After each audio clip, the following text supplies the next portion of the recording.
দর্শক, গভীর রাতে মেটিকুলাস একটা তথ্য ফাঁস হয়েছে গণমাধ্যমে এবং সেই তথ্য গণভোটকে কেন্দ্র করে। সেই তথ্যে আমরা জানতে পাচ্ছি গণভোটে কোথাও কোথাও গণভোটের কাস্টিং দেখানো হয়েছে 244%, অর্থাৎ ভোটার 100 জন দেখানো হয়েছে, সেখানে 244 জন ভোট দিয়েছে। বাংলাদেশের ইতিহাসে এমন কাস্টিং কখনোই দেখানো হয়নি, পৃথিবীর কোনো নির্বাচনের ইতিহাসেও এরকম কাস্টিং আমরা দেখিনি। তাহলে কি মেটিকুলাস ডিজাইনে গণভোটকে প্রভাবিত করার যে আলোচনাগুলো চলছিল সেই পথই অবলম্বন করা হয়েছে? তাতে কি লাভ হচ্ছে? 2/3 আসনে জয়ী হওয়া বিএনপি, মহাপরাক্রমশালী বিএনপির কাছে আদতেও এই ব্যাপারগুলো কি গুরুত্ব পাবে? বিএনপি আদৌ এই ব্যাপারগুলোকে গুরুত্ব দেবে যখন তারা 2/3 আসনে জিতে সংসদে গেল? চলুন মেটিকুলাস প্ল্যানটা একটু জেনে নিই, যেটা গণমাধ্যম, বিজনেস স্ট্যান্ডার্ড, দেশ রূপান্তর সহ একাধিক গণমাধ্যম এই খবরটা দিচ্ছে। থাকবেন পলিটিক্স টিভির নিয়মিত আয়োজনে।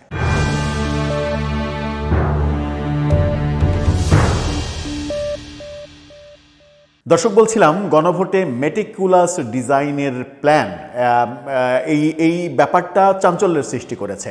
এটা কোনোভাবেই গ্রহণযোগ্য হতে পারে না যদি ঘটনাটা সত্য হয়। আর এই মুহূর্তে এসে গণভোট কিংবা ভোট প্রসঙ্গে এই অসত্য, ডাহা, মিথ্যা কথা গণমাধ্যম প্রকাশ করবে, সেটাও ব্যক্তিগতভাবে আমি বিশ্বাস করতে চাই না। কি বলছে গণমাধ্যম? বিজনেস স্ট্যান্ডার্ডের শিরোনামটা দেখে নিন। সেখানে বলা হচ্ছে, গণভোটে হ্যাঁ জয়ী হলেও ইসির পরিসংখ্যানে বড় গড়মিল, কোনো আসনে ভোট কাস্টিং 244%। 100 জনের ভোট, সেখানে কাস্টিং দেখানো হয়েছে 244টা। চিন্তা করা যায় এর চাইতে মেটিকুলাস প্ল্যান কি আর হতে পারে কোনো?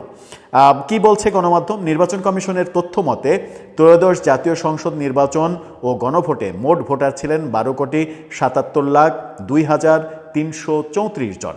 এর মধ্যে গণভোটে ভোট পড়েছে 60.26%। হ্যাঁ ভোট দিয়েছেন 4,80,74,429 জন। না ভোট দিয়েছেন 2,25,65,627 জন। এছাড়া গণভোটের ব্যালট বাতিল হয়েছে 74,02,285টা। অর্থাৎ এই ভোটগুলো ইচ্ছাকৃতভাবেই ম্যাক্সিমাম ভোট নষ্ট করা হয়েছে, এটা বোঝাই যাচ্ছে। একটা বিপুল সংখ্যক জনগণ এই ভোটটাকে নষ্ট করেছে।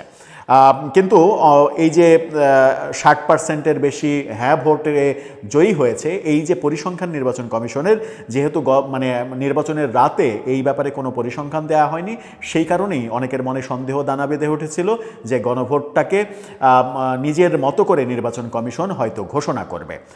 এবার পত্রিকাতে উঠে আসলো ভয়াবহ তথ্য। সদ্য অনুষ্ঠিত গণভোটে প্রায় 62.47% হ্যাঁ ভোটের পক্ষে, 29.32% না ভোটের পক্ষে ভোট পড়েছে।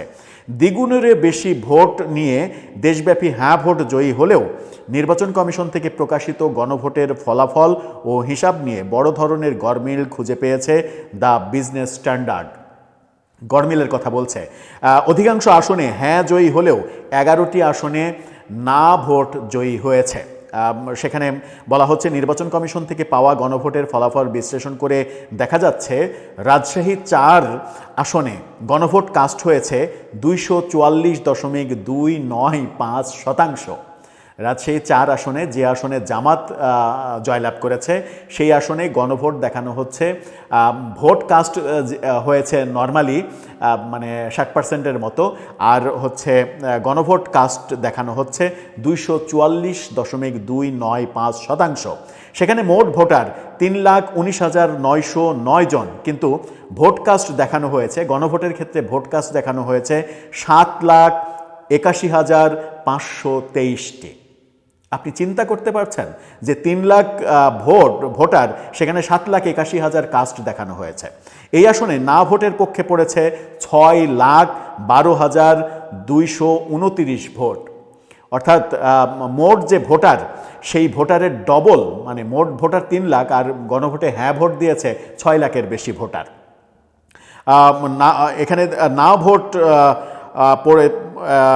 না ভোট পড়েছে 1,45,382 ভোট।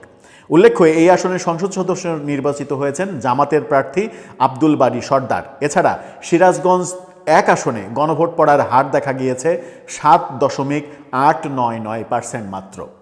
সিরাজগঞ্জে যেখানে নর্মাল ভোট কাস্টিং হয়েছে 60.83%, সেখানে গণভোটের কাস্ট দেখানো হয়েছে 7.899%। মানে অন্যদিকে ম্যানেজ করতে গিয়ে সিরাজগঞ্জের এই আসনটা আর ম্যানেজ করতে পারেনি, ওখানে একটা পার্সেন্টেজ বসিয়ে দিয়েছে তারা। বলা হচ্ছে যে একই দিনে অনুষ্ঠিত নির্বাচনের কাস্টিং ভোটের তুলনায় যেটা অনেক কম। জাতীয় নির্বাচনে এই আসনে ভোট পড়েছে 60.83%। এই আসনে 1,16,613 ভোট পেয়ে নির্বাচিত হয়েছেন বিএনপির প্রার্থী সেলিম রেজা। এছাড়া নেত্রকোনা 3 আসনে, নেত্রকোনা 4 আসনে, নেত্রকোনা 5 আসনে হ্যাঁ ভোটের সংখ্যা ওই আসনগুলোর মোট ভোটারের চেয়ে বেশি দেখানো হয়েছে। নেত্রকোনা 3, নেত্রকোনা 4, নেত্রকোনা 5 আসনে মোট ভোটার যা তার চাইতে হ্যাঁ ভোটের পক্ষে ভোট বেশি দেখানো হয়েছে মোট ভোটারের চাইতে। নেত্রকোনা 3 আসনে মোট ভোটার 4,20,686 জন হলেও হ্যাঁ ভোট পড়েছে 5,02,438টি। অথচ সেখানে প্রদত্ত ভোটের সংখ্যার স্থলে দেখানো হয়েছে 2,38,358। মোট ভোট পড়েছে 2,38,000 আর গণভোটে হ্যাঁ ভোট দিয়েছে 5,02,000। চিন্তা করেন, মিলিয়ে দেখেন। ভোট কাস্টিংয়ে ভোট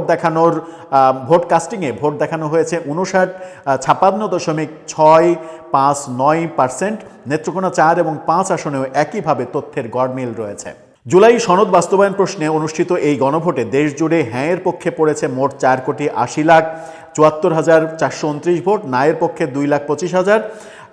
এই ব্যাপারগুলো বলছে। পার্বত্য জেলা এবং গোপালগঞ্জের সব আসনেই না ভোট জিতানো হয়েছে, এটা দেখানো হচ্ছে। এটা দেখানোর একটা কারণ রয়েছে।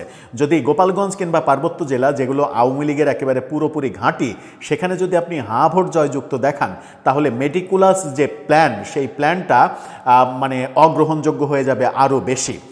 কিন্তু হয়তো নির্বাচন কমিশন ভাবেনি যে গণমাধ্যম এইভাবে তথ্য বিশ্লেষণ করে সেই সংবাদটা ফাঁস করে দিতে পারবে। 299 আসনের মধ্যে মোট 11 আসনে না ভোট জয়ী হয়েছে।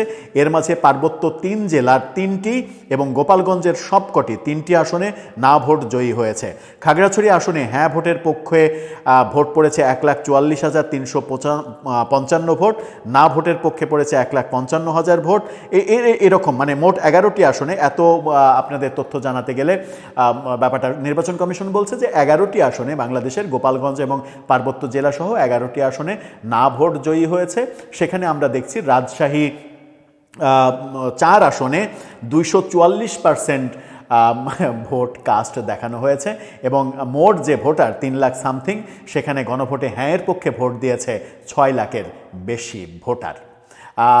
এখন এটাকে আপনি কীরকম ব্যাপার বলবেন? এটাকে কি মেটিকুলাস প্ল্যান বলবেন, নাকি এটা একটা তথ্যের ভুল হিসেবে পরবর্তীতে নির্বাচন কমিশনকে বলতে আমরা শুনব, নাকি এই ব্যাপারটা ফাঁসের মাধ্যমেই ব্যাপারটা পরিষ্কার হয়ে গেল যে গণভোটের যে অরিজিনাল ফলাফল, সেই অরিজিনাল ফলাফলটা আমাদেরকে জানানো হয়নি কিংবা হচ্ছে না? ব্যাপারটা কি সেটাই? আমরা তো এই সরকারের কাছ থেকে সেটা প্রত্যাশা করি না। জাতীয় নির্বাচন খুবই সুশৃঙ্খলভাবে হয়েছে, নির্বাচনে কোনো ধরনের কোনো বিশৃঙ্খলা হয়নি। এত সুন্দর একটা নির্বাচনের রেজাল্টে গিয়ে আমরা যদি রেজাল্টটাকে মানে প্রভাবিত করার ব্যাপার দেখি, মনে হয় এরকম তথ্য যদি গণমাধ্যমে আসে তাহলে আমাদেরকে হতাশ হয়ে পড়তে হবে।